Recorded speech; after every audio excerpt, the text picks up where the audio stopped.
Katden update na bumisita ang Katden fans dyan sa shooting ng Lola again dyan sa Canada. And sila Alden at Catherine, very accommodating sila Alden, Richard at Catherine Bernardo sa mga fans nilang bumisita dyan sa set ng Lola again.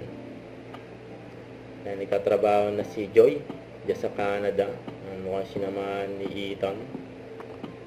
Nabangan niya si Lola again. Ito po sila, Catherine and Alvin, no? At lagi nakalalay si Alden, no? nag-enjoy dito. Guys, kaway naman kayo, please. There you go. Kumusta? Masang empanada? Sarap na yung palada. Yes! Sa Tuesday, ha? Yes. Okay. Ay, bigay ko sa inyo. Ito yung post ni Catherine sa kanyang Instagram. Ayan, nagluto pa nga si Catherine, no? And like yan ni Alden, yung pinagagawa ni steak, ang luto ni Catherine. Sabi ni Catherine, just another update, nobody asked for food edition. Ayan, masarap yan, no? Lalo na yung steak.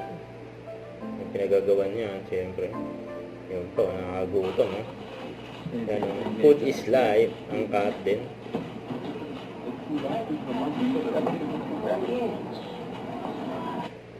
Huwag kalimutan mag-subscribe, click ang notification bell for more update. Tara po ang Mature Reaction Vlog. Bye guys, thank you for watching.